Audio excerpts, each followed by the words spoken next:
Hindi repo पर आपका स्वागत है और आज हम अपनी आंखों से इतिहास बनते हुए देख रहे हैं। इसरो ने अपने सबसे भरोसेमंद रॉकेट PSLV C60 के साथ एक ऐसे मिशन को लॉन्च किया है जो आने वाले कल में भारत की किस्मत बदल सकता है। ये सिर्फ एक लॉन्च नहीं है, ये अंतरिक्ष में भारत की एक नई और बहुत बड़ी छलांग लगाने की तैयारी है। और यहीं से एक बहुत बड़ा सवाल खड़ा होता है, क्या भारत स्पेस का अगला सुपर पावर बनने जा रहा है? इस मिशन में जो टेक्नोलॉजी टेस्ट की जा रही है वही इस सवाल का जवाब देगी। तो चलिए पता लगाते हैं कि इस मिशन के अंदर ऐसा क्या खास है। देखिए, अगर अंतरिक्ष में सुपर पावर बनना है तो इसका सीधा सा मतलब है कि हमें वहाँ बड़ी बड़ी चीजें बनानी होंगी। और सबसे बड़ा सपना, सबसे बड़ी चुनौती क्या है? वो है अपना खुद का एक स्पेस स्टेशन बनाना। अब आप सोच रहे होंगे, स्पेस स्टेशन बनाना ये कैसे होगा? चलिए इसको ना एक आसान से उदाहरण से समझते हैं। मान लीजिए हमें अंतरिक्ष में एक घर बनाना है। अब जाहिर सी बात है, हम पूरा का पूरा घर एक ही रॉकेट में रखकर तो भेज नहीं सकते, है ना? वो तो बहुत ही ज्यादा बड़ा और भारी हो जाएगा। तो इसका उपाय क्या है? उपाय ये है कि हम घर के अलग अलग हिस्सों को, मान लीजिए कमरों को, अलग अलग रॉकेट से ऊपर भेजते हैं और फिर उन्हें स्पेस में ही एक दूसरे से जोड़ देते हैं। बिल्कुल वैसे ही जैसे हम लेगो के ब्लॉक्स जोड़कर कुछ बनाते हैं। पर यहाँ असली सवाल ये है कि भाई ये टुकड़े अंतरिक्ष में जुड़ेंगे कैसे? और यहीं पर दोस्तों एंट्री होती है एक कमाल की टेक्नोलॉजी की, जिसका नाम है स्पेस डॉकिंग। सच कहूँ तो ये किसी जादू से कम नहीं है, जो अंतरिक्ष में इन अलग अलग टुकड़ों को जोड़ने का काम करती है। अब स्पेस डॉकिंग का सीधा सा मतलब है ऑर्बिट में घूम रहे दो स्पेसक्राफ्ट्स को आपस में जोड़ना। सुनने में शायद ये थोड़ा आसान लगे, है ना? लेकिन जरा एक पल के लिए सोचिए, ये दोनों स्पेसक्राफ्ट कोई धीरे धीरे नहीं चल रहे। इनकी रफ्तार है 28,000 किलोमीटर प्रति घंटा, मतलब बंदूक से निकली गोली से भी 10 गुना ज्यादा तेज। अब आप ही बताइए, इतनी तेज रफ्तार से चलती हुई चीज को पकड़ना ये तो लगभग नामुमकिन सा लगता है। तो इस नामुमकिन से काम को मुमकिन बनाने के लिए एक बहुत ही खास और कॉम्प्लेक्स सिस्टम बनाया गया है। अगर आसान भाषा में बोलें तो ये एक जादुई ताला चाबी जैसा सिस्टम है। सोचिए, एक स्पेसक्राफ्ट में ताला लगा है और दूसरे में चाबी, और ये दोनों एक दूसरे में एकदम परफेक्ट तरीके से फिट हो जाते हैं। तो सवाल ये है कि ये सब होता कैसे है?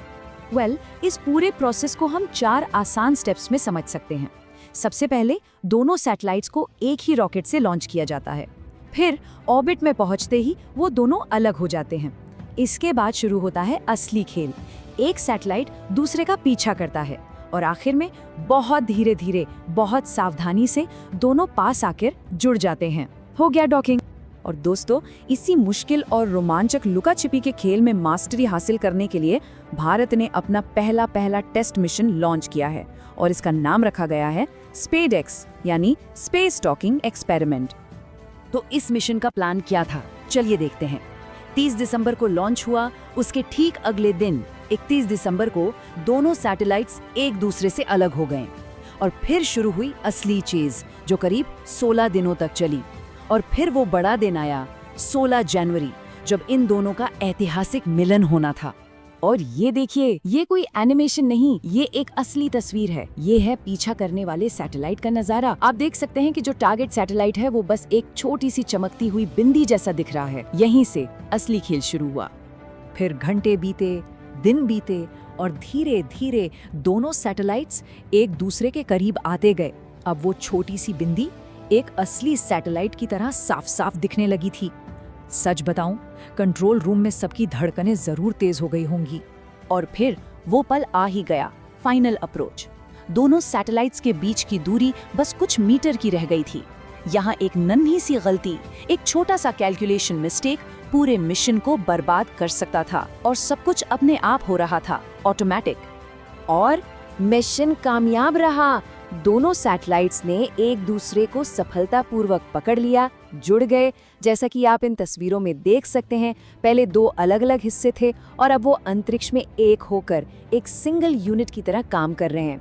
भारत ने वाकई में ये मुश्किल टेक्नोलॉजी हासिल करके इतिहास रच दिया है। लेकिन रुकिए, कहानी अभी खत्म नहीं हुई है। ISRO ने यहाँ एक और कमाल कर दिखाया, जिसे हम गर्व से इंडियन जुगाड़ कह सकते हैं। हुआ ये कि रॉकेट का जो चौथा स्टेज था, जिसने इन सैटेलाइट्स को ऑर्बिट तक पहुंचाया, उसे आमतौर पर अंतरिक्ष में कबाड़ की तरह छोड़ दिया जाता है। लेकिन ISRO ने ऐसा नहीं किया। उन्होंने उसे एक चलती फिरती साइंटिफिक लैब में बदल दिया, मतलब कबाड़ से विज्ञान। इस प्लेटफॉर्म का नाम है POM4 और इस पर 24 अलग-अलग एक्सपेरिमेंट किए गए। और उन 24 एक्सपेरिमेंट्स में से एक तो बहुत ही दिलचस्प था, अंतरिक्ष में पौधे उगाना। जी हाँ, बिल्कुल सही सुना आपने। इसरो ये टेस्ट कर रहा था कि क्या जीरो ग्रेविटी में बीज से पौधे उग सकते हैं, और ये तस्वीरें इस कामयाब प्रयोग का जीता जागता सबूत हैं। तो अब सवाल ये उठता है कि ये जो स्पेस डॉकिंग की सुपर पावर भारत को मिली है, इसका असली मतलब क्या है? इसका सीधा सा मतलब है कि अब भारत अपने उन बड़े सपनों को हकीकत में बदल सकता है जो अब तक सिर्फ कागजों पर थे। और उन सपनों में सबसे बड़ा सपना कौन सा है? वो है साल 2035 तक अंतरिक्ष में भारत का अपना घर, अपना भारतीय अंतरिक्ष स्टेशन बनाना। और स्पेसएक्स की एक कामयाबी उस बड़े सपने की तरफ बढ़ाया गया पहला और सबसे जरूरी कदम है। लेकिन इसरो का विजन सिर्फ पृथ्वी के चक्कर काटने तक ही नहीं रुका है। उनकी नजरें इससे कहीं आगे हैं, चांद पर। जी हाँ, अगला बड़ा मिशन है 2040 तक चांद की जमीन पर किसी भारतीय को उतारना। और आप जानते हैं, इस मिशन को भी कामयाब बनाने के लिए स्पेस डॉकिंग की टेक्नोलॉजी बहुत बहुत जरूरी होगी। तो एक बात हमेशा याद रखिएगा, स्पेसएक्स सिर्फ एक मामूली एक्सपेरिमेंट नहीं था। ये तो भारत के स्पेस प्रोग्राम के भविष्य का वो दरवाजा है जो अब खुल चुका है। एक ऐसा दरवाजा जो हमें अपने स्पेस स्टेशन से लेकर चांद और शायद उससे भी बहुत आगे के सफर पर ले जाएगा। और ये सारी बातें हमें एक बहुत ही रोमांचक सवाल पर लाकर खड़ा कर देती हैं। जब हम चांद पर पहुंच जाएंगे, उसके बाद भारत का अगला पड़ाव क्या होगा? क्या वो मंगल होगा, या फिर हम उससे भी दूर किसी और तारे की ओर अपना सफर शुरू करेंगे?